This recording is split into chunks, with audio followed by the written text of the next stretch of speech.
Panelists on Metro TV's current affairs program Inside Pages say the 2023 budget statement presented by the finance minister on Thursday does not inspire hope. According to the expert, government's plans to spend 205 billion cedis in the coming year will further deepen the current economic woes, and they are demanding that government further cuts its expenditure. 2023 budget statement, christened the incumbent budget, outlined several plans to cut expenditure and increase revenue. Director of Operations at Dalex Finance, Joe Jackson, wants government to take a second look at public expenditure. Well, I'll tell the parliamentarians, ask the finance minister to go back and reduce expenditure. As a condition? As a condition. Ask the finance minister to go back and reduce expenditure. Let's get real. That deficit is still too high. On his part, the General Secretary of the Ghana Agricultural Workers Union, Edward Kariwe, questioned why government continues to go to the IMF despite worsening economic conditions. The international community knew that you had borrowed to a point where you are likely not to be able to pay. So they decided to downgrade you.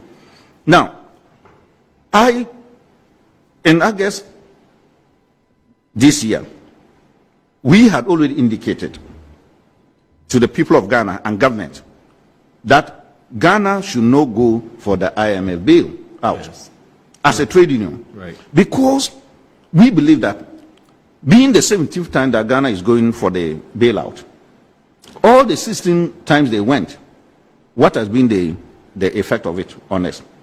We are still going back there.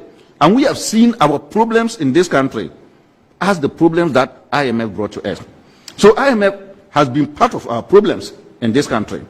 Now, when you have a problem and you are going to the person who has also been creating the problems for you, why should you go there?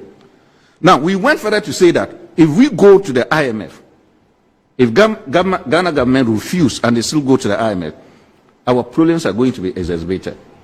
Financial economist and adjunct lecturer at the University of Professional Studies, Dr. Nene Adams Asafote, wants the economic management team to be reconstituted due to the growing hardship. I strongly have the feeling that economic policy decision making is a problem, and that setting all of these troubles, wahala, uncertainties aside, I will propose this to Ghanaians for their consideration, that the economic management team, as the case is now, should be properly reorganized. Okay. And this is my proposal.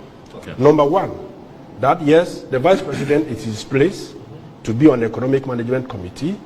Number two, the finance minister is his place to be there.